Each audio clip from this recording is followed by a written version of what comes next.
Hello and welcome, everyone. My name is Amy McNally, and I'm the Deputy Director for Public Services at Hennepin County Library. Tonight's program will be a moderated panel discussion of Cathy Park Hong's book, Minor Feelings, An Asian American Reckoning. There will be time for audience Q&A, and we ask that you submit your questions to our chat moderators in the Q&A chat box at the bottom of your screen. Closed captions are also available. Click on the arrow next to the CC icon and select Show Subtitles. At the end of the program, we will share a brief survey and ask that you take a few minutes to complete it. Your responses will help us improve future programs and tell the story of how our programs build community with partners and the public. I will now take a moment to offer a land acknowledgement. We acknowledge that in Hennepin County, we live and work on the ancestral, traditional, and contemporary lands of the Dakota people. This land and the Dakota people belong together. By offering this land acknowledgement, we affirm Dakota sovereignty and aspire to hold ourselves accountable to the work of reconciliation. The Mary Ann Key Book Club, including tonight's program, is made possible with funding support from Friends of the Hennepin County Library. I'd like to invite Christy Pearson, President of Friends of the Hennepin County Library, to share a few words. Welcome, Christy.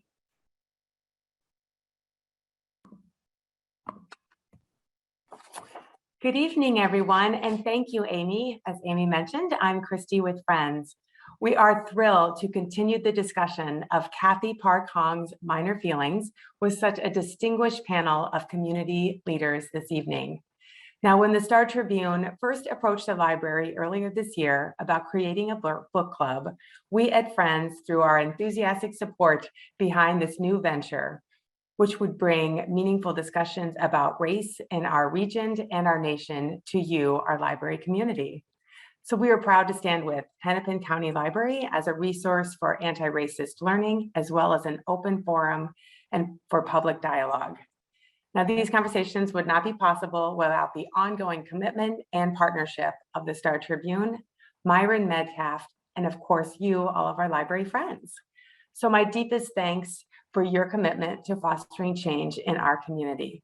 So we invite you to lean in, listen, and learn as we continue the discussion of Cathy Park Hong's Minor Feelings. I hope you all enjoy the program. Thank you. Thank you, Christy. At this time, I'd like to invite Myron Medcalf, Star Tribune columnist, nationally syndicated radio host with ESPN, founder of the Mary Ann Key Book Club, and valued collaborator of Hennepin County Library, to share a few words about the Mary Ann Key Book Club and to introduce our moderator. Welcome, Myron. Thank you, Amy. Thank you all for attending the second panel for the Mary Ann Key Book Club.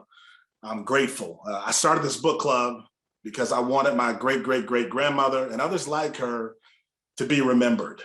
Mary Ann Key was enslaved in the 1840s and 1850s in this little town called Americus, Georgia. About 170 years later, and 170 miles north, 8 people were killed in a mass shooting. 6 of them were Asian women. The coverage of that event failed to humanize the victims, but especially the women who were victims on that day. What I know in this country is that if you are not white, you can be forgotten. But I know if you're not white and you are also a woman, you can simply vanish. In Minor Feelings, I believe Cathy Park Hong is trying not to disappear. And I believe she's demanding respect and a level of visibility for an entire community. With that, I'd like to introduce, first and foremost, my friend, the great Lindsay Pifer, who is a Senior Program Policy Analyst, Specialist focusing on AAPI outreach and engagement in the Community Advocacy and Partnership Engagement Department of the National Education Association. Lindsay, the floor is yours. Thank you, Myron. And thank you all for being here tonight. I am very excited and grateful that we can come together to talk tonight about Minor Feelings, an Asian American Reckoning by Cathy Park Hong, and to provide a space for people to listen in to our reactions and our feelings. And at the end, for us to hear questions from the audience listening at home. So I'd first like to introduce our panelists for tonight's discussion. I'm going to start with Terri Thao. Terri is currently a program director at Nexus Community Partners, a nonprofit community building intermediary, where she runs the Boards and Commissions Leadership Institute. Terri has spent most of her professional career in the fields of community and economic development, community building, leadership development, and philanthropy. She also teaches classes on leadership and advocacy at Metropolitan State University. She serves on the boards of the F.R. Bigelow Foundation, Minnesota Housing, and the Voices for Racial Justice. Our second panelist I'd like to introduce is Anthea Ure. Anthea is the founder of the Kokoro Project, an Asian Pacific Islander Desi American-led collective of creatives that are focused on bridging allyship with other non-Asian communities, fostering anti-racism, and bringing awareness to the increase in anti-Asian hate crimes, as well as empowering, connecting, and celebrating Asian diaspora communities. A 2016 mechanical engineering graduate from the University of St. Thomas, Anthea has been a devoted activist on the front lines against social injustice and police brutality since George Floyd's murder. Anthea has also organized Stop Asian Hate rallies in the Twin Cities and has been a strong and active supporter of the Black Lives Movement. And thirdly, David Mura. David is a prolific memoirist, poet, fiction writer, essayist, and literary critic. He is one of the co-editors of We Are Meant to Rise, Voices for Justice from Minneapolis to the World, an anthology of BIPOC Minnesota writers which contains essays on the murder of George Floyd and the effects of the COVID-19 pandemic that will be available this month. So keep your eye out for that book. David has been featured in Bill Moyer's PBS series on poetry, The Language of Life. In 2021 for Twin Cities Public Television, David co-produced, wrote, and narrated the documentary Armed with Language about the Japanese American linguist who served in the military intelligence service during World War II. David has written 4 full-length poetry collections, 1 novel entitled Famous Suicides of the Japanese Empire, and 2 memoirs entitled Where the Body Meets Memory, an Odyssey of Race, Sexuality, and Identity, and Turning Japanese, Memoirs of a Sansai. In collaboration with Hennepin County Library's partner organizations, More Than a Single Story, David also moderated the panel, Men of Color in Today's America, a dialogue between generations in 2019 at the Minneapolis Central Library. Thank you all for being here. I'm so excited to be able to hear your thoughts and reactions to this book. You are all experts in your field, and we are so lucky to have you here with us tonight. So first of all, we have your introductions, but I wanted to give you a minute or so each to share something about yourselves that you want people to know that maybe is not part of that introduction. So Terri, I'm going to start with you. All right. Well, thank you for having me. Thanks for having me back to the Marianne Key Book Club. I was on the earlier panel this spring, but something interesting folks may not know about me is I have this interesting introduction that I do, which is that I am the eldest daughter of an eldest daughter of another eldest daughter. And naturally, I have my oldest child as a daughter. So contrary to what my siblings say, that I'm bossy, I really take this role of being the eldest seriously. I feel like my role is to steward and care for others, which means I'm doing a lot of navigating, training, and facilitating work in community and other spaces. Thank you, Terri. I love that. The eldest daughter of the eldest daughter of an eldest daughter. Anthea, I'm going to turn the microphone to you. Well, thank you so much for having me, Lindsay. Yeah, so I guess my interesting fact is I focus a lot on climbing. Currently, the Kokoro Project has been focusing a lot on, so like the Kokoro is kind of like an embodiment of body, mind, and heart. And what we want to make sure is that we have inclusive events that, you know, cover all grounds. And so what we've been doing is focusing a lot on creating community with other with other BIPOC individuals. It is mostly an Asian group, but bringing joy to our community. And so it's kind of our big focus is we want to kind of create more inclusivity and redefine what being Asian is, whether, you know, whatever your genetic makeup is, or if you're an interracial adoptee, we want to create that space and kind of redefine what does it mean to be Asian in America. Thank you, Anthea. And David. In 1992, along with Valerie Lee and many others, I helped start the Asian American Renaissance, which was a community-based arts organization. It ran for about 15 years. During that time, we also protested twice against Miss Saigon, and I was a member of the Don't Buy Miss Saigon Coalition in 2013, where we got a promise from the Ordway never to bring back that musical again. I once played the King in The King and I at the Bloomington Civic Theater. My cousin has played the King in The King and I in London. So I think we're probably the only family in America has two people who played the King in The King and I. So. I love that too. All of you are we're really lucky to have you all. I remember those protests and I felt really grateful to, which I didn't know at the time, your organization for those protests about Miss Saigon. So thank you for your work, all of you in the community. Okay, so talking about minor feelings, I just wanted to start with general reactions. Like, what did you think about the book? What was your, what maybe surprised you or resonated with you? What do you want people listening at home to be talking about? So I'm gonna start with Anthea this time. Ooh, you know, I actually prepped some notes and that was such a long question that I have like multiple sections. So I'll try and break it up.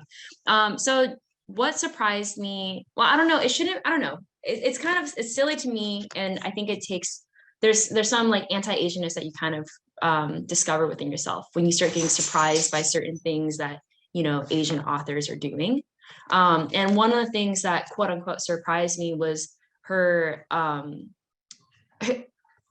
lack of better, you know, words, but her lack of shame of expressing her experiences of shame. And I think, you know, there's a lot of things about anti-Asianness within herself, others, and even her elders that really resonated with me, which are things that I think we kind of dismiss because you don't really want to be that way, you know? And so we don't really, we don't talk about it. And so, yeah, I mean, that part was definitely probably the most, sorry, I don't know. Anyway, yeah, that's the part that resonated with me the most, was just kind of discussing about our shame and how we've built this mistrust as second generation immigrants in our first generation immigrant family, just because of the way that they're treated and just because of the way that they're rejected. You kind of start having this false narrative that your family can't even protect you, and that was something that really resonated, especially being the only Asian family or East Asian family in a very, very, very white town in a full white school district growing up. Things that I didn't know before are pretty much every piece of Asian American history that she listed. I was just absolutely shocked. And those are things that within my organization, we were like, okay, let's actually start doing some research. You know, we want to put this out there because as the Kokoro Project, what we want to do is we want to be a resource. We want to be, you know, this new, I don't know, we're more focused on social awareness and restorative justice. And restorative justice, you know, means creating cultural pride, being like aware, you know, validating your own experience. And a part of that is, you know, respecting our ancestors, respecting what came before us, what are our roots. And yet it was so hard for us to find this information. And I'm reading this book and it's like everywhere, you know. Yeah, so there's a lot of things that were very shocking, which I'm sure we'll probably talk about later. And so I won't dig into the things that I pulled out. And then there's the section that you say about what do I want for people to be talking about. And for me, for non-Asian allies, I hope that this allows for people to start thinking more about active allyship. What does that look like? how do we, how do you consider our historical roots and, the biases that we end up facing, because there's so many stereotypical like pretenses that weigh us down as a community that don't exactly nurture us when we need it. And for Asian brothers, sisters, and siblings, I really hope that this fuels us to learn more about our history. It gives us a lot of great references. I wrote all over my book. I have like all these little, I can't see them, but I have all these dog ears. It just says research. And so I'm excited to dig further into it. Even hearing about David's introduction, I'm excited to read your memoir. And yeah, I'm just excited to dig more. And I want to know more about what our elders know, what came before us. And I hope that it helps continue validating our experience. So yeah. Yeah, thank you. I feel like that's a major reaction to the book, is that we just start like dog earing everything and writing notes all over it. It was so reaffirming and like, yes, exactly, right? And Ali Wong said that, she couldn't believe that it existed, right? Like she felt seen. And I love your point about that you wanted to do research. I think that's my hope, that when people read this and they were awakened by some fact that they didn't know, that is what they will carry forward, that they will try to learn more, they will talk about it. So I feel that same hope for this conversation. David, I'm going to turn the microphone to you. What was your reaction? One reaction was sadness, and it's a sadness that younger Asian Americans are still dealing with many of the same issues that I dealt with in growing up. Issues of self-doubt, issues of self-hate, issues of how to deal with the racism around them, issues of how to make allies. And I think it points to one of the difficulties in establishing Asian American community, in that our cultural backgrounds come from many different sources, and they're not common. There is an Asian American culture which we can claim is common, but it's not something that you necessarily learn a lot about in your family. It's not something that you learn about in school, and yet it's there. There's a history. We've been here for since the 1800s, and there is a history of literature. There's a history of cultural production. And that is, one thing I feel is that is not passed on. It's almost like I think a lot of younger Asian Americans feel that they have to reinvent the wheel all over. How do I deal with self-hatred? How do I claim my space? And yet I feel like, for instance, that Asian American artists have been doing that, for almost a century. And yet we don't know our history. We don't know what went before. And it's sad to me that she was dealing with so much self-doubt about her own role as an artist, when she has that thing where she goes and says, like, I don't look like a poet, right? Like, and to me, America is America. American poets can look like anybody who's an American. So I think that's the big thing is just the lack of, the sadness that younger Asian Americans have to go through this. My sense of the waste of that, and how much more we need to educate our younger Asian Americans about what has gone on before, and not only within Asian American culture, but also within African American culture, Latinx culture, Indigenous American culture. And when you begin to learn all that, suddenly you look at the world very differently. Thank you, David. So much that you talked about really resonated with me. That sadness, right? That we're not, like, we're not passing this along. We're not being taught this information. How do I claim my space, which I think is a really powerful question. How do I establish an Asian American community? And I think that the work that Anthea is doing is asking those same questions, right? And reclaiming some space. Terri, I'm gonna pass the mic to you. Yes, thank you. And we're in public, so I'm going to personally give a shout out. But David, I was one of those young people at Asian American Renaissance back in the day. I remember the old building on Snelling and Minnehaha. So, but it is thanks to folks, to the artists, to some of our, seasoned veterans in the community, artists in the community who I think have allowed for this. And I think now in social media space, I want us to have these conversations. I too was really, it's been a while since I've returned to books that are much more theoretical around the Asian American experience. Most of the things I'm reading are like Vox articles or very Medium articles, right? Where people are doing modern day analysis, shorter pieces. So it was nice to return to a longer piece. I loved her use of essays, the fact that she was a poet. And so sometimes it made it hard to read. You had to digest it a little more. It was a little chewy, but it was good because it was, it was thoughtful and it made you reflect. But what really resonated with me, and when I told the small groups I was facilitating, was that the stories that really spoke to their intersectionality, and Myron, thank you for mentioning this earlier, of being an Asian American and a woman, right? Those intersectional identities, partially because I have very strong relationships, with other Asian American women. They're my best friends and colleagues in this work. And I really identified her stories of what happened in her formative years, her college years, particularly vis-a-vis the other Korean American female artists who were her age too. She talked about the complexity, that relationships aren't really easy. Friendships are not easy to develop, especially when you're also developing your own identity and you're trying to figure out who you are in this world. And so I loved reading that story. I was also in flames, as many others were, about the rape and murder of Teresa Hak-kyung-cha, the artist that she mentioned, right? And really, and she calls out the lack of attention paid to her case. That piece I mentioned in my groups is much more journalistic, right? And she even talks about writing it much more in biographical fashion, but it really reminds me of the double invisibility that oftentimes Asian American women have. So, yeah.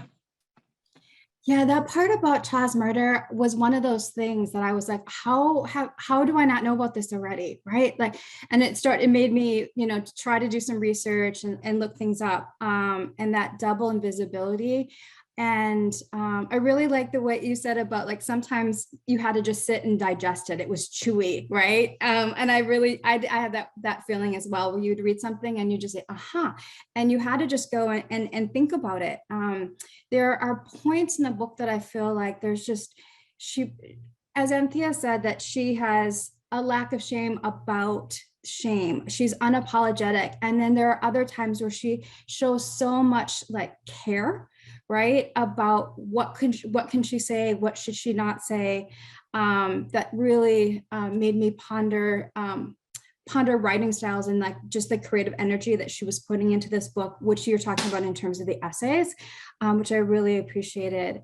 And that intersectionality, I think, is so important. And I'm hoping that we're going to go back and talk about that more. But I feel like what you said about her college years and her friendships, I don't see that very often showing up in books or in media, in TV and movies, where you get Asian women just being able to figure out who they are with other Asian women. And I really appreciated that part as well. Moving to, I want to talk about what Cathy Park Hong writes about on page 55 about minor feelings, right? So she says it's the racialized range of emotions that are negative, dysphoric, and therefore untelegenic, built from sediment, of everyday racial experience and the irritant of having one's perception of reality constantly questioned or dismissed. Minor feelings arise, for instance, upon hearing a slight, knowing it's racial and being told, "Oh, that's all in your head." Such disfiguring of sense engenders the minor feelings of paranoia, shame, irritation, and melancholy. So I'm hoping that each of you would speak about how you felt about minor feelings, what she wrote about there, and how you've seen it or felt it in your own lives. And I'm going to start with David. Oh, you're on mute still, David. Yeah, she mentions that minor feelings are often when you perceive something to be racial, to be a racial insult or a racial slight. And the people around you go, "Oh, no, I don't think it was like that." And, especially, within Minnesota Nice, there's a tendency to not want to see these things, right? And then there's a point, she also said minor feelings is when you begin to tell your truth, and you begin to tell your truth, even though you can tell people are not reacting well to it, that you insist you're going to tell your truth. And I think as an example of this, I think back in the day when in Miss Saigon, they had a white actor playing a Eurasian. And none of my white artists could understand why we were so upset by it. They all said, like, art is a democracy of imagination. We should all have colorblind casting. And I replied, well, when I saw Katharine Hepburn as a Chinese peasant or Mickey Rooney in Breakfast at Tiffany's, I didn't think, oh God, I could be anything. No, I thought, no, the role goes to a white person. And none of those people now would ever, and these were all white artist friends that I argued with, none of them would get on stage today in 2021 and argue for yellow-face casting.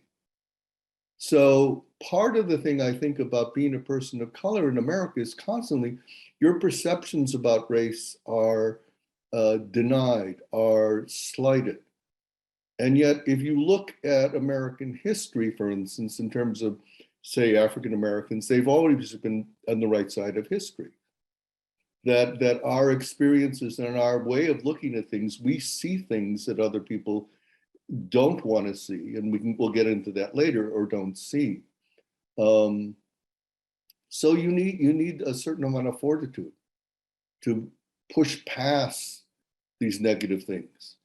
And part of what I think is the value of Asian American activism, art, community, is you get support for doing that you may not get elsewhere.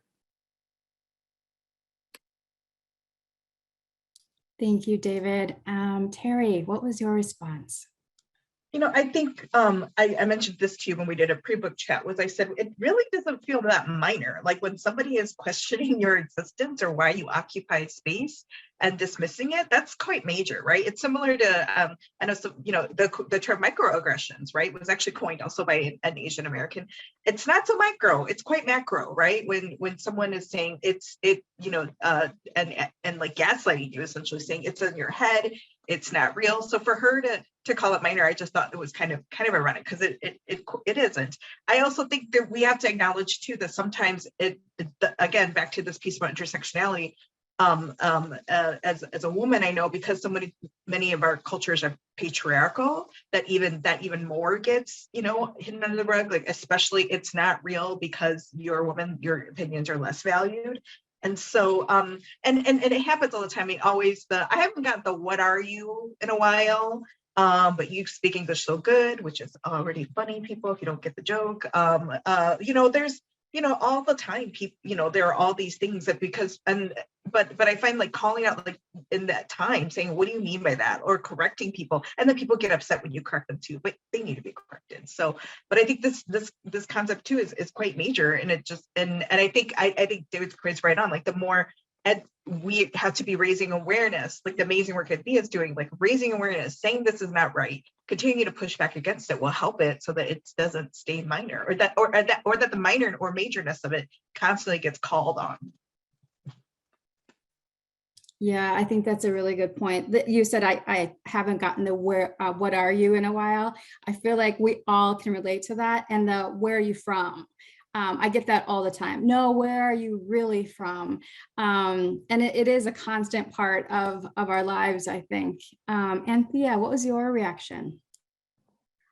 I definitely resonated with it, and I definitely agree with Terry. I mean, like from as an Asian woman and reading this, I mean, as an Asian person, it doesn't even matter. But you know, just like seeing this and being like, oh, it dismisses minor feelings. So I understand why it's you know, categorized as this, because this is kind of like the white version of what, you know, of how to you know, I don't know how to describe it, just create a term for it. Whereas for us, it is really major, and it is kind of symbolic in a way that she decided to name it minor feelings, because we all know, you know, that it, you know, there's just a lot of layers. But to me, I definitely resonated with it. I mean, I think about minor feelings as this like nagging discomfort that you kind of sit in when someone dismisses you, and then you have like these questions in your head, you know, about like, oh my gosh, like, was that not racist? Was that, you know, am I just reading into it? Like, you know, I don't really have other Asian people that are backing me up. Or maybe there's not enough Asian people, you know, in my space to validate, you know, how I'm experiencing this. And that's incredibly hard. And it's also difficult, you know, for older generations to talk about that, is what I'm learning. We are starting to kind of open up the Pandora's box of like our Asian experience and communicating it with our elders and starting to have those discussions. And I mean, it wasn't until recently that my father and I finally had a discussion where I told my dad these situations at work. And I was like, my gosh, like, you know, there's this white woman, she started screaming at me her second week. I was training her. I don't know what's going on. My dad just sits there, first time in his life, and he says, you know, I think that might have been racist. And I was like, what?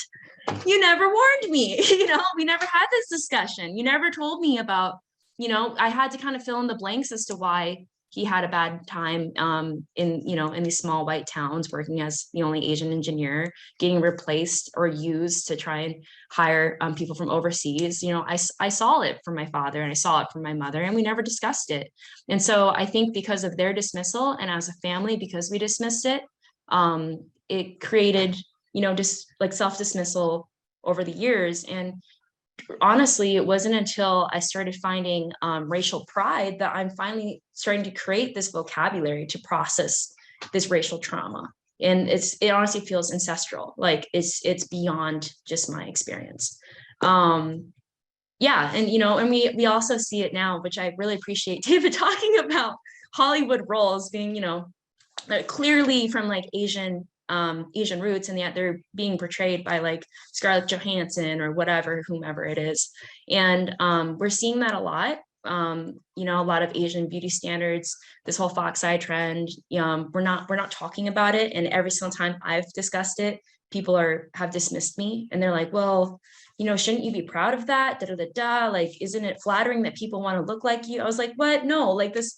There has been, you know, we need to give the flowers to the originators of the content, you know, and that, to me, that's the largest form of flattery is to give us our flowers.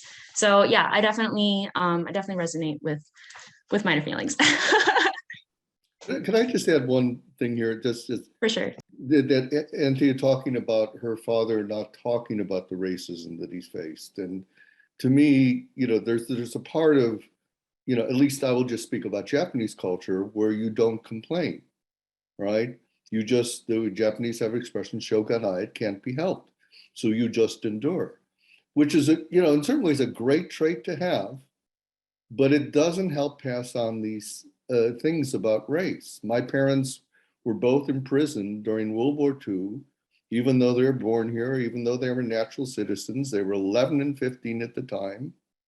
And they were in prison because America thought that the Japanese community was a fifth column hive of spies. But my point is, first of all, that my parents never talked to me about it.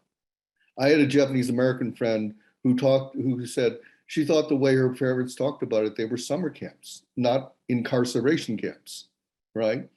And the second thing about it is my parents couldn't process what that did to their identity, what that did to the way they felt about themselves, because they didn't have a language to talk about that. And I think one of the things about minor feelings it does is it gives people a language to talk about those feelings. Thank you, David. Thank you, Anthea. In a pre-meeting that I had with David, he talked about his parents being in Japanese internment, almost, and then he started talking about something else, and I wanted to stop and talk more about that. Right, that's part of the thing that we want to pass on to people, and I really appreciate that you said that they couldn't process what happened to them. They didn't have the language. It's so similar to Anthea when you said it's that nagging discomfort, and that I had to create the vocabulary. And I really appreciate that Cathy Park Hong did give us that in Minor Feelings, and that vocabulary, and that constant questioning of yourself and your identity when you're constantly being told, no, you're overreacting, that's not what happened. You're being too sensitive, right? It does shift how you see yourself, and you have to fight through that. So I appreciate that part of Minor Feelings and everything that you said about it. And then talking about the term, the language. So Cathy Park Hong talks about, she quotes actually activist Chris Ijima about the idea or term Asian American was, quote, less a marker for what one was and more for what one believed, end quote. So in the conversation with Myron, Cathy Park Hong discussed that idea that Asian American as an alliance, perhaps more than an identity, and that Asian Americans ally across differences. And she offered that this was similar to Asian Americans allying with African Americans. And in the past years, we've seen how racist stereotypes about Asian Americans have been violently harmful. What we haven't seen, as David says, in another conversation we had, is the joy and encouragement of being in relationship and community with other Asian American artists and activists. And that's also why I really appreciated Anthea, what she said earlier about bringing joy, right, and creating spaces. And that's also what David has been talking about as well, right? So in community with other artists and activists, you can create that joy. And so I wanted to give you all an opportunity to speak about those experiences in your lives. And I'm going to start with Terri this time. Yeah, I think, for me, I think there is so much joy. I think people found joy and humor wherever they could, right? And for me, my what I was lucky to do was grow up as part of the huge Hmong American community in the Twin Cities, particularly here in St. Paul, right? And so I grew up having a lot of relationships with activists, who are and advocates and artists who are doing this work. And so, of course we're all like related, as we like to say too.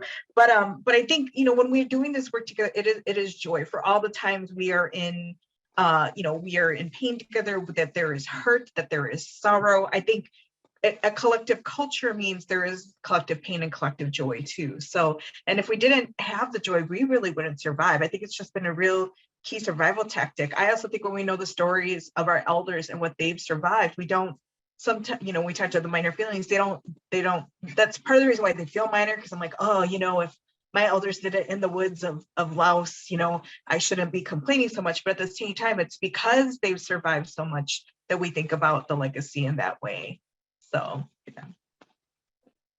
Yeah, really good point. The collective culture means collective pain and collective joy. I love that. But it also allows us to survive. Anthea.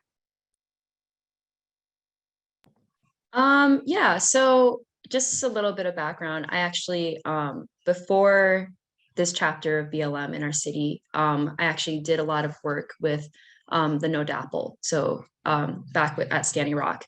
And so I learned how to advocate and be in these spaces and create allyship as, as a non-Native and a non-Black individual.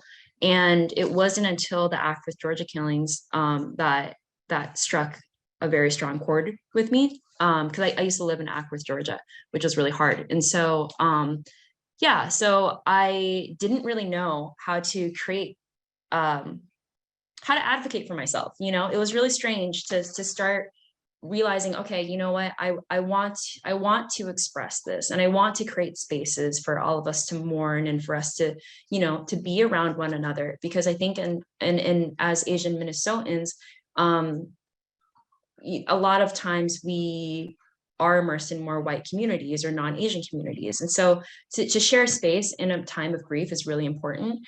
But anyway, so that kind of perpetuated my organizing for events.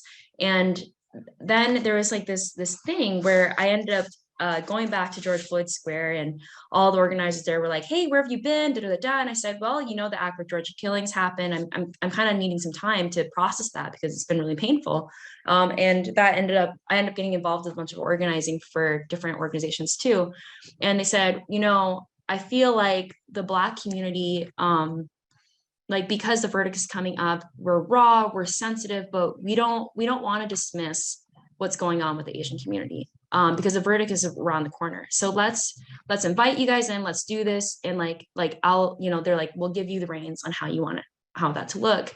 And for me, I always think about this thing that my friend Eves from New York City says. He always says, BIPOC joy is a protest. And for me, it's like BIPOC joy is a radical weapon against white supremacy. It's like the one thing that Donald Trump didn't really want for us to have is to have joy. And so the event, it was poorly named, but whatever. It was this event, and it's called Black and Yellow. And you know, we can talk about that another time. I have a lot to say about it. But the whole event, the premise of it was creating allyship, especially because of the rise of Asian hate crimes, and, you know, this false narrative by media that's only being committed by Black youth, even though realistically it's been happening, you know, with white perpetrators as well. It's just not highlighted. But yeah, so like something that I started to realize is that talking about allyship within these minority groups that are pitted against each other, that's white supremacy at its finest. It's been working that way. It's been operating that way. And in order for us to break this system, it's incredibly uncomfortable. And a lot of us, especially as younger generations of activists, we don't know how to communicate that with one another. We don't know how to create that into the dialogue. And so for me, I think of creating allyship as not strictly, it's not restricted through language alone, and we can create it without the language. And it's strange. It's a strange concept, but like essentially the event, I think, you know, I think it was really beautiful. And the premise was to invite, you know, performers, artists, etc., you know, from both the Black and the Asian community into the same space, and for all of us to be a part of that audience, even though we're all hurting. All of us, you know, have a lot of feelings that we don't know how to, again, explain or express through dialogue. But we're able to watch this, and we're able to feel this cultural pride, and we're able to look at, you know, one another and say, wow, like, you know, your culture is dope, or like your community is really dope. And to kind of find unity with that, and to kind of practice and learn how to create that space. Sorry, I'm going to end this in a second. One of the most moving pieces for me was when Nikema Levy Armstrong came over, and it was raining. We kind of got like screwed over with the weather. We got pushed in, and she was in a bad mood. There's a lot of discussions that just weren't working. And so she comes there and she's like, I don't know if I want to speak. And she doesn't speak. And then all of a sudden the monks, the Thai Buddhist monks come in, and they do a cleansing prayer for us. And everyone just felt so relieved, and like the clouds stopped, like the clouds like cleared up a little bit. And like Nikema was like, you know what, actually, I feel better. You know, she's like, thank you so much for, you know, and she like had so much respect for the Buddha. She said, I feel so much better, and I want to talk. And she spoke. And then afterwards we had Sounds of Blackness come and sing for us. And it was just really beautiful to see like the, you know, all walks of color and life, you know, sharing this space and singing the same songs of Sounds of Blackness together. So yeah, I don't know, just, I think that sometimes we don't know how to create that dialogue, but if we just unapologetically express joy, admiration, appreciation, and respect to one another without any conditions, to me, that's what allyship looks like, and that's what it can be. Because that's really being in community with one another, right? Really showing up for each other. That's beautiful. And yeah, to your point, right? This idea that BIPOC joy is a radical weapon against white supremacy culture. I really love that too. And the idea that of the over 9,000 anti-Asian crime, incidences that have happened since March 2020, 87% are white perpetrators, but that's not what we're getting from the media, right? So it's so important to show up with each other and for each other. David, what is your response? I want to start with just a quick definition of Asian American, which is that we are all dealing with some culture from Asia. Sometimes it's very close to us because we may have come from Asia, or sometimes in the case of certain Chinese Americans, it's 8 generations removed. But we're trying to deal with this sort of biculturalism, but it's also what it means to look like us and interact with American society, how American society looks at us, how it treats us, how we interact with us, how we internalize the images and deal with those images that the society gives to us. There's also a history, a very pointed political history, which we all share. And one of the things that we share is that whenever there's trouble in Asia, it doesn't matter what country you're from, right? It matters difference if you're South Asian or East Asian, but South Asians get their own form of this too, where, it doesn't matter, that tension comes back upon you. And so you have this thing where we are never quite permanent Americans. My parents discovered that, even though we're citizens. So you're dealing with this political condition, and how do you make allyship? But we actually do. When we had the first Asian American Renaissance thing, it was a conference. And I was there with 2 Chinese, I had them over to breakfast, 2 Chinese American poets, Marilyn Chin and Li Young Lee. Garrett Hongo is a Japanese American poet. And we're sitting at breakfast and Marilyn says, back in Asia, the fact that you guys are Japanese, we're Chinese, we'd be enemies. And Li Young comes from the ruling class and I come from the peasant class, so we would be at odds. She said, but here we can all be friends and allies and support each other. And all of those writers have been integral to my life. I made a play out of Li Young Lee's memoir. Marilyn and I would go out and I would love to watch Marilyn order in Cantonese the dinner for 4 for the 2 of us. And we would just have these tremendous meals. But the other part of the joy is, when I was protesting the Orientalism and the yellow-face casting in Miss Saigon, I had these arguments with white friends. I wrote an article about it in these arguments in Miss Saigon. And essentially, my friendships with all my white friends, artist friends, ended. I got notes saying, have you become a racial separatist? And yet what I noticed was that the same things I was saying, which were angering my white friends, I would go to college campuses and not just Asian American students, Black students, Latinx students, Indigenous students would start coming up to talk to me. And I realized I had a choice there. Who was I going to ally myself with? And by saying, and I was just simply saying my truths of my life, but it was like some people were pissed at it. Some people went, oh, let me hear more of this. And one of my good friends is the writer Alex Pate, and he says, when I first saw David, I thought he was like a white guy. I thought he was like a white-eyed Asian American. And he said, but when I saw you making racial critiques and suffering penalties because of this, because I was dropped from an editorial board, my name came up for a job, my writing the article was cited as a reason not for hiring me, people badmouthed me at literary conferences across the country, and Alex said, then I knew I could trust you. And we have done all sorts of projects and things. We have a lifelong friendship. And so my world expanded because I embraced being Asian American. In 2003, I went to VONA, which is a writers' conference of writers of color. And suddenly I'm in this literary milieu, which is all writers of color, and where we're not talking about white writers. We're talking about writers of color. We're talking about the tradition and aesthetics of writers of color. We're critiquing each other's pieces from our viewpoint, not from the way that white writers have reacted, like, well, I'm not interested in that. Or, why are you talking about race all the time? Why are you so political? None of that goes on in VONA, and suddenly you're in this space where it's not only, and people in that space, and I felt this too, you go, back home, I feel crazy a lot. But in this space around people of color and writers of color, I don't feel crazy. So maybe it's not me who's crazy. Maybe it's the society which is crazy.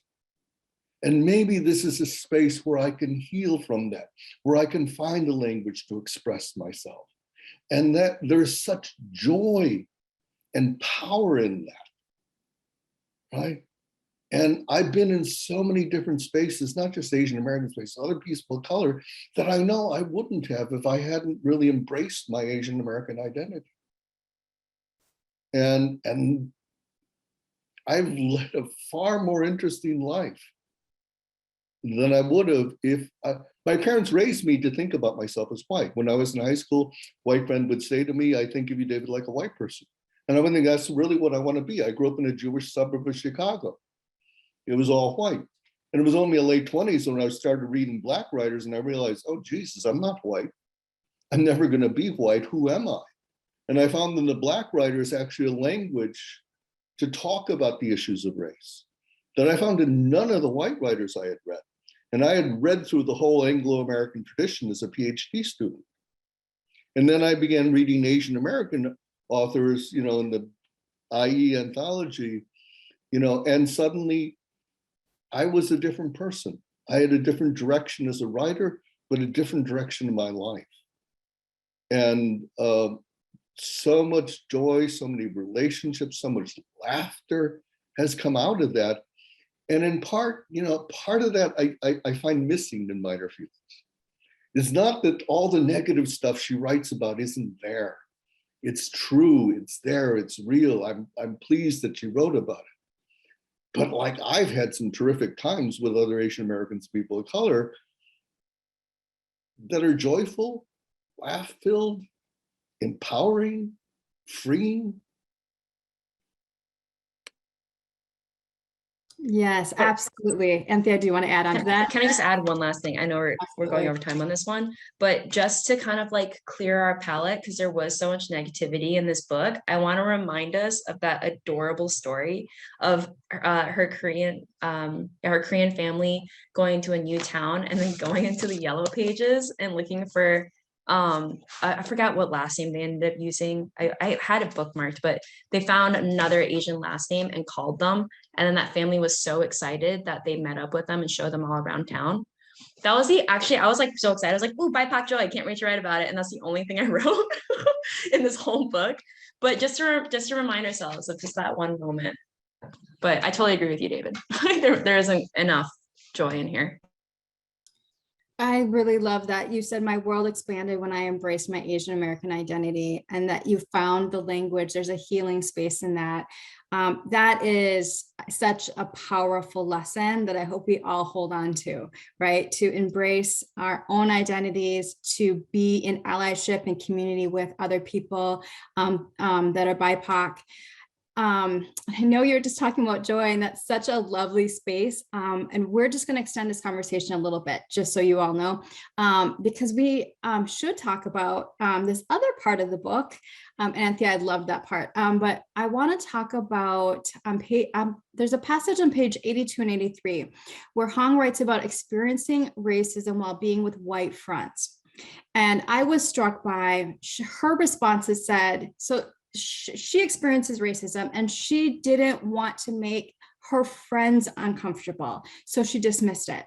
And of course they didn't say anything in her defense.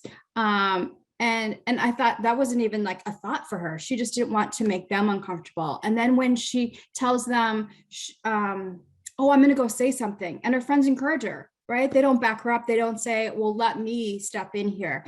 And then later, two things happen, right? The friend's boyfriend kept saying after, I wish I'd said something. And then the friend burst into tears saying, that's never happened to me before. And just like that, Park writes, I was shoved aside.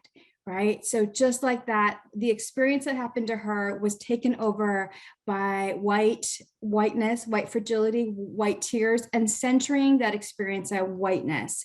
So I wanted you all to have an opportunity to talk about that part and how that happens to us, right, in our lives. So I think I'm going to start with David.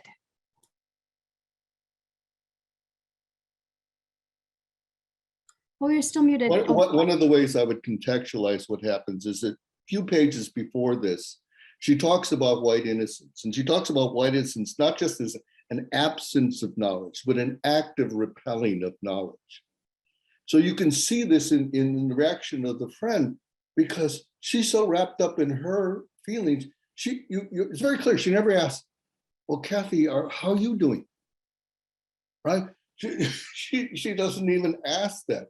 And she feels affronted that her zone of privilege, her safety from this type of behavior has been violated. And she has no realization, she doesn't really want to. Cathy deals with this all the time. Park Hong talks about how what another aspect of minor feelings is not so much, is as much the tension when you're always going, am I entering a new space? Is this going to happen? Right? And so Hong looks at her and is like, this is something I deal with all the time and you deal with once? There's a passage like this in Obama's Dreams from My Father, which is exactly like this, right? And then she quotes the philosopher Charles Mills, who says, the insistence on white innocence has made whites unable to understand the world they themselves have made, right? That it's not Hong or people of color who created the racism in America. It is white people. And yet they don't want to see it. They don't want to understand it. And this almost becomes an allegory about, the way sometimes, honestly, people of color sometimes feel about white liberals is like, you want to support us, but you don't want to put anything on the line, right? Yeah, I see Anthea responding there. So I'm going to change up the order because I saw her react. Anthea. Yeah, absolutely. You saw me like yes. Yeah, I'm glad that you also have all the windows up. Yeah, I really like what David had to say about white innocence as an active repelling of knowledge. Because it is protective. I mean, we see it in our educational systems, with the biases of what, American students learn, et cetera. It's like, there's a lot of things about accountability that is withheld.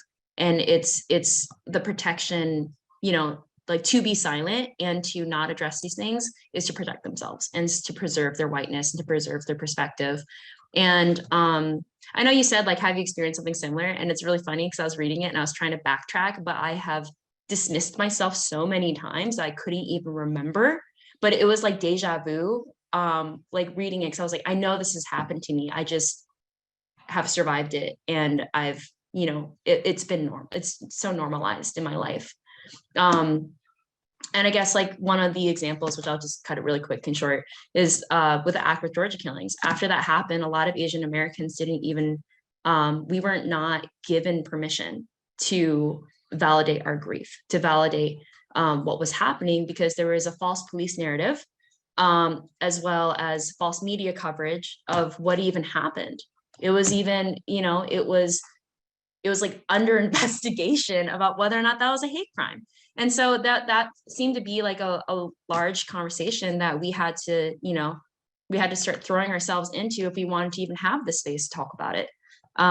So I think that was a part of white fragility. But anyway, what I was gonna say is what I encourage is that for people who want to learn how to be an ally is to try not to invalidate when it does come up. So if you are not Asian, you know, and we talk about these things to try and, you know, create that space and to allow for, you know, something that you may have not have heard before. And I think that a part of not allowing for these things, like not allowing for white fragility to be a priority for you to nurture, you know, because I don't make any time for it. I don't care. I really don't care about white tears anymore. And I think that started with me defining my own boundaries, and unapologetically defining them and allowing myself to have the permission to validate myself, because we have to challenge it, especially in Minnesota. We have a lot of white Minnesotans that are white liberals that think because I'm a liberal and because I vote in a certain way, that that's enough work. But as POC, I think, you know, it's totally okay to have these discussions, because if we creating boundaries is saying, I want you to be a part of my life still, but we need to talk about these things. Let's coexist with each other and let's challenge one another. So yeah, anyway, that's what I'm reading on with David's statement is let's absolutely challenge white liberalism. And Terri, I'm going to turn it over to Terri. I mean, they were so eloquent. I would just say is something I do because I sit at a lot of tables. I'm like, frankly, do better, people, right? And so do better. There's this amazing quote in my son's elementary classroom his teacher had, which is sorry is good, change is better.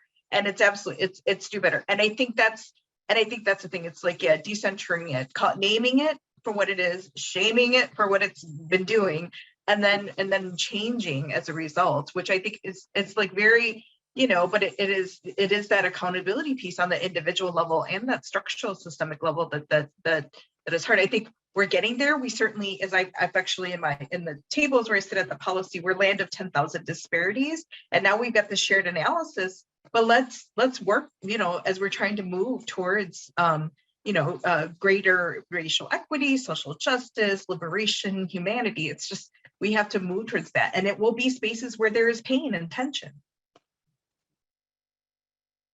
Absolutely. I like that too, that there has to be accountability both individually and structurally. I know we're going over, I'm gonna end this part of the conversation by asking each of you a different question. So I'm gonna start with Terri. With Terri, your work, which is focusing a lot on economic justice, I wanted to ask you about the passage on page 63 and 64, because we had talked about that previously, about the LA riots and the problem of the single story that she also referred to on page 47, that South Central was left neglected without the promised jobs or hospitals or after-school programs, driven out of the city by gentrification. African Americans, 205 of the city's population at its peak eventually dropped to 9%. More than 30% of those who died from the riots were Latinx, and more than 40% of the destroyed businesses were Latinx owned. Yet they are the least mentioned group because they don't fit in the tiny dynamic of the good Korean merchants versus the bad Black community. So can we talk about, or will you talk about the tension in the Asian and Black communities and the anti-Blackness sentiment in the Asian community? Yeah, I'll give it within context. I think Anthea brought up some excellent points earlier too. And for me, it's my personal story, right? Like I grew up in Frogtown, you know, a lot where all these Southeast Asian families were being resettled, right? And there, because it was Frogtown, because it was also a poor neighborhood, you know, with not a lot of investment resources, who else was there but African-American communities, poor whites, right? A lot of, you know, many poor communities of color. And so what happens when white supremacy operates is this divide and conquer strategy, because we're so busy surviving. We're so busy, you know, in the case of my family, being refugees, learning the language, finding a job, learning how to drive, right? Learning to take public transportation, that you don't allow for time to build those relationships. And so, was there time to be educated about the history of people who were brought here as slaves, right? And how this country benefited from their unpaid labor for generations, right? For the wealth to have accumulated. And so when we have this lack of disinformation, and when you're in proximity of each other, I think that's where it grows, right? And starts to fester. And so So a lot, and then our unwillingness to have conversations, even as we get older, develop a different analysis. The people who moved away leave with that sense too. So the anti-Blackness is real in Asian American communities. I applaud the amazing young organizers and folks who are developing great language guides. Some of them develop them in Viet and Hmong and Lao to share, and in Mandarin and Cantonese to share with their elders, right, to have these conversations, because this is a time, like true to her book, it really was a reckoning. And so the falseness of scarcity really plays into this too. And so, as well as thoughts of capitalist systems of winners and losers, Asian Americans understand class really well. We understand division quite well. Many of our cultural communities have had systems, as the story David told, of class and difference.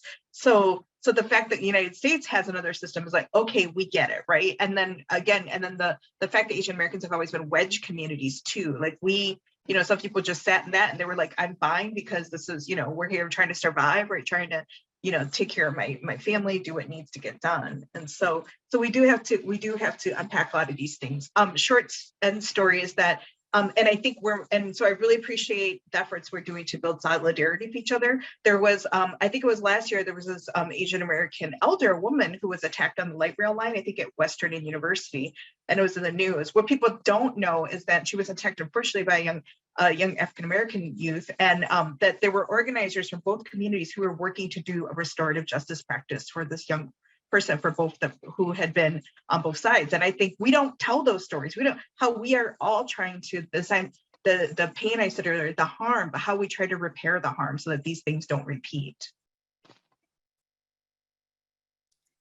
Thank you. And thank you for sharing that story. I wish more people knew about that. So, and I wish that would be shared more and reported on.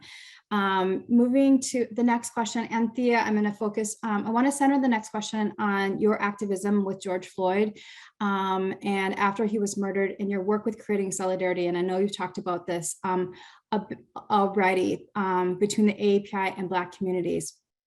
And so this is a quote on page 9. Park Hong writes, in the popular imagination, Asian Americans inhabit a vague purgatorial status, not white enough nor Black enough, distrusted by African Americans, ignored by whites, unless we're being used by whites to keep the Black man down. So this leads to the idea of the self-hating Asian. Racial self-hatred is seeing yourself the way the whites see you, which turns you into your own worst enemy. Your only defense is to be hard on yourself, which becomes compulsive and therefore a comfort to peck yourself to death. You hate that there are so many Asians in the room. Who let in all the Asians? You rant in your head. Instead of solidarity, you feel that you are less than around other Asians. The boundaries of yourself no longer distinct, but congealed into a horde. And you're all about making and creating spaces of solidarity. So I wanted to you to be able to have some time to talk about that and your experiences of making space and creating solidarity and visibility. And I know this is like a two-part question. How do we create that visibility within our own communities and in other communities in positive ways? And how does this also address and tie into the sentiment that Asian communities don't belong? Yeah, so I think when I first started the Kokoro project, I kind of let it out to be like a kind of open casting call. I was like, hey guys, if you want to help, because a lot of people were messaging me, I said, if you want to help, let's do this as a collective. And it was so interesting that we had a Zoom call, and later on, everyone turned on their cameras, and it was really nice to see other people. And later on, they actually expressed, when I was like, hey, like, how are you feeling? People said, I felt a lot of anxiousness that you wanted us to turn on our cameras because I didn't want for you to know that I was half Asian or a quarter Asian. And other people were like, wait, I didn't want you to know that I was an interracial adoptee. And so there was a lot of this shame that I saw, and some like kind of anti-Asianness that they kind of felt that maybe I would have. And so it was really a beautiful way to kind of see being like an East Asian, individual that's definitely not white passing. I didn't realize that there is so many identity crises that exist in our community. And so I think something I really appreciated about what Cathy Hong was talking about, was she said on page 28, she says, I want to love us. Well, this is what Jeff Chang said, but I kind of wrote it in a weird way. But it says on page 28, I want to love us, but Jeff Chang can't bring himself to do that because he doesn't know who us is. And that's something that I've really been focusing on with this new wave of Asian activism, is to redefine what us is. I want for people to be able to find these communities because, again, an act of defiance is to find pride in your cultural identity. You know, whether or not you're investigating that and finding that for yourself. And to me, it's okay to be wherever you are with your anti-Asianness or your confidence. And for us to start creating solidarity and like visibility is for us to have those conversations and to reclaim those spaces by having those conversations. Yeah, and then there's also, you know, it's okay for us to make mistakes as well. I mean, I have absolutely made mistakes. Like I said, I've been in a lot of activist communities and in different movements, and this is my first time in you know, in my 5 years of activism to advocate for myself and for people that are like me. And, you know, like I said before, my poorly named event at George Floyd Square was called Black and Yellow, because there's a lot of things I still had to learn. You know, I thought it was cute because it would be like Wiz Khalifa, you know, like just this reference, but a lot of people took insult to it. It was like, well, you know, how can we say that we're yellow? You know, when that has been used to, like, you know, to weaponize against us and to create us into this caricature. And it created a lot of beautiful discussions because I think there's a lot more compassion that exists. And I got to speak with more elders about it. And one of the people said, you know, sometimes I feel like we're not white enough and we're not Black enough. And then we get confused in this color identity, or we don't know where we belong. And he said to me, he said, I tell my kids that the Simpsons are yellow and we're gold. And that's kind of like a happy middle ground for me right now, is to have these conversations with different Asians and different Asian elders and, you know, people of different backgrounds, to start kind of, you know, creating these puzzle pieces to find pride. Yeah, so like I said, allow yourself permission to give yourself grace within this process of learning and how to love yourself and digging into your Asian roots. And, you know, ask these questions with your surviving elders, try and build that. Cause to me, it's radical care to allow yourself to walk into these unknown, you know, these unknown spaces while trying to build your own cultural, identity and strength. So, yeah. Thank you. Because that, when we do that and give ourselves grace, that's how we create those brave spaces. That's where we see the transformation happening. Thank you. David, the last question that I have goes to you. So being an artist and being a writer, I would like to hear your perspective about being a writer. The issues of race are fundamental to the issues of creative writing, and the writers of color have been ostracized in writing workshops like you talked about. Park Hong writes on page 86, recently I read a tweet by the poet Natalie Diaz who asked, why must writers of color always have to talk about whiteness? Why center it in our work when it's centered everywhere else? And earlier in the book, she writes, I've been raised and educated to please white people, and this desire to please has become ingrained into my consciousness. Even to declare that I'm writing for myself would mean I'm writing to a part of me that wants to please white people. I don't know how to escape it. And so I know, David, you have been in spaces with, you know, writing workshops, and you talked about how being in those spaces with other people of color was so important. Can you speak about your experience with this idea that's embedded in academia and how you approach this when teaching writing? Yeah, I think one of the ways I would talk about it is less than talking about it as in between, but just as part of a group of people who have been disenfranchised, have a certain history about race in America. I very fervently bought into a white identity. You know, my parents, I think, because what the internment camps told my parents unconsciously and consciously is your race and ethnicity is a crime. Because obviously at 11, 15, they'd never done anything. And actually no Japanese American was ever convicted of espionage. And 40 years later, what came out was that the military and FBI actually knew that the Japanese American community was not a threat, and lied. So my parents thought, okay, if that's our crime, let's become white, right? But when I began to read Black writers, I suddenly understood there's another way of looking at this. There's another, you read James Baldwin, you read Bell Hooks, you read Toni Morrison, and suddenly you go, oh, there's another way of looking at history. There's another way of looking at culture. And these Black writers, they're not apologetic. Baldwin was not writing for white approval. Toni Morrison was not writing for a white audience. She says, I'm welcome for white readers, but my books are for the Black community. And so you see this example. And at the same time, I started to get to know Asian American writers. I have many disagreements with Frank Chin, but his idea, like, we're Asian American, let's be proud of it. We have a tradition, there are writers who come before it, let's learn all about it. And so when Cathy says we're distrusted by Blacks, I go, yeah, sometimes. But my experience was I met Gwendolyn Brooks, and she treated me like I was one of her poetic sons. I met Lucille Clifton. She treated me like I was one of her poetic sons. And that's not the way the older white writers treated me, right? And I went, oh, what's going on here? I met Quincy Troop, and he became sort of a mentor to me. And I feel like this sort of, we're distrusted by Blacks. How much of that is projection? It's not like, Black people have a greater reason to distrust us than white people, right? And I've been in, if you enter into other spaces and you enter with an open heart and with an open mind, people begin to go, oh, yeah, and there's so many Black spaces that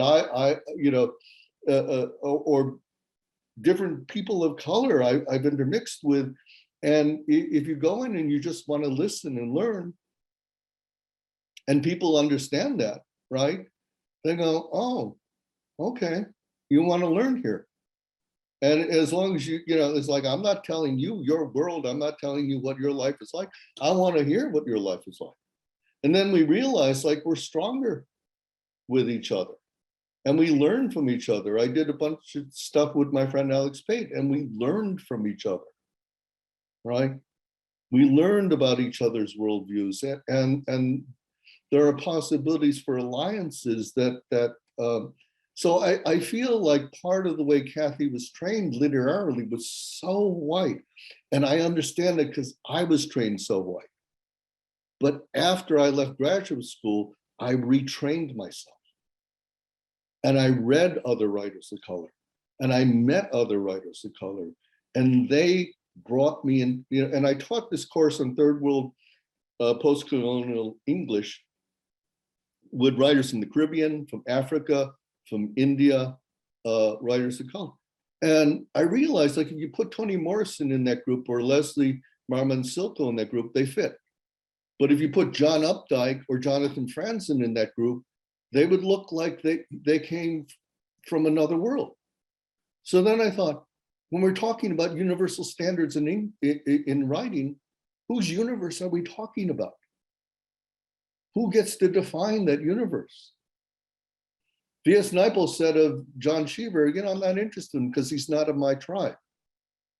And he said it sort of tongue in cheek, but it was a little like, you look at us as sort of tribal people and dismiss it, you're a tribal people too. And I looked at that literature from across the world and I realized, like, I had writers of color had more in common with them. So who's universal? And I just sort of stopped paying attention. Like, I don't, obviously what white critics say about my work affects certain things, but if I don't believe they're telling the truth or they're saying something which I don't believe, why should I give them power?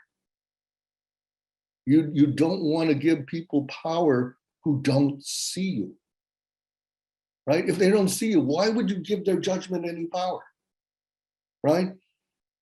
Finally, I just want to say, we all start from points of ignorance and race, so nobody's perfect. We all don't know what we don't know. And we all have to forgive each other about that. So, Thank you all so much. I want to welcome Myron back to join us so that he could facilitate the question and answer session. I'm sorry we went over a little bit. Don't apologize at all. The conversation was great. I mean, I grew up in a Black church and I found myself saying amen a few times to everything that was being said in the conversation. It was just amazing. And I'm glad to be a part of it. I don't have much time, but I do want to get to at least one question. Ann Curo says, could you talk about how you combat anti-Asian racism as you are all from many different professions? We got about 5 to 7 minutes here. So if we want to keep our responses a little shorter. Start with Terri. First, hi, Ann. I think I know Ann. But I think that's, I think, as I said earlier, I think naming it, right? Calling it out for what it is, right? And so in the moment, I mean, a lot of times I'll be taken aback, just sometimes because it's so unexpected, but I think calling it out right away is helpful because it's clearly a wrong, and then we need to name it, and then I think we need to address it because it's just, when we hear in the moment, we have to be like, that doesn't sound right. And I'm starting to see more of that done by allies, which is helpful too, and so as well as by the people impacted. David, your thoughts on that? I would just say that there's an education. We have to constantly be educating people, right? And you educate people through your personal life. You educate your people. If you're an activist, if you're an educator, you get engaged at work. Wherever you are, if you begin to organize, for Asian Americans, I think it starts with just organizing our own organizations, creating our own infrastructure. And once you have that infrastructure, then I remember the Council of Asian American Leaders, the board president spoke about how she was walking through the park in St. Louis Park, and these bunch of teenage white kids started doing ching chong and all this stuff on her. And she said, before I was a member of Cal, I might have gone home and just cried. But instead, I called up the mayor and I said, this happened to me. What are you going to do about it?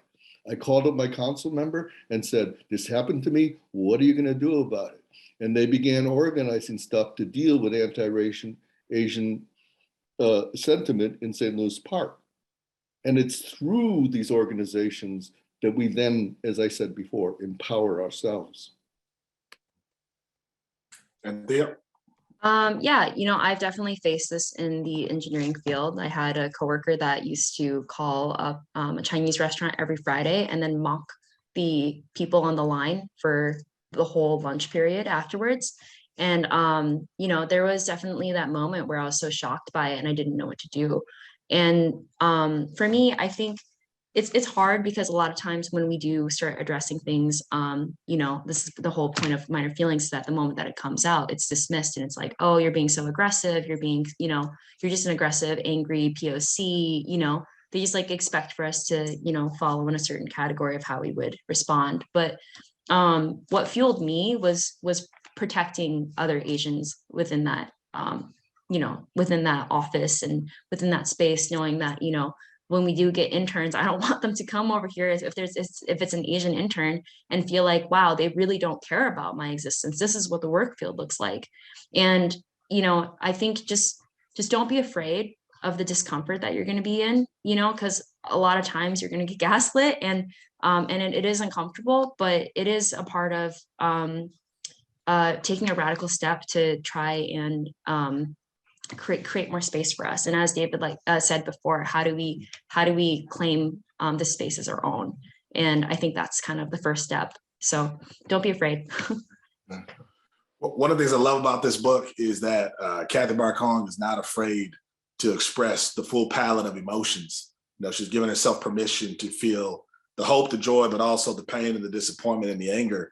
And for me, reading the autobiography of Malcolm X, I felt that as a young African American. I can be mad about this. It's okay. And I don't have to be ashamed to have some of those emotions. And hearing your conversation, I kind of heard some of those same sentiments. I think we may have time for one more. We probably have to go pretty quick.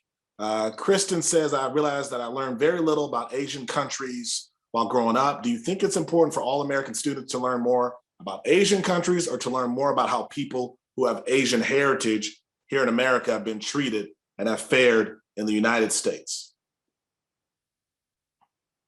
David? Anthea was raising her hand. Oh, I'm sorry, Anthea. I missed you. You're My totally bad. fine. I'm very, very passionate about this because Okay. I think it derived a lot of anger and betrayal that I felt after learning all these things inside of our history. I personally think that I've taken those East Asian history classes that are available through college. And, that was really helpful and impactful within my life because it put a lot of my family story together, again, because my family doesn't talk about stuff.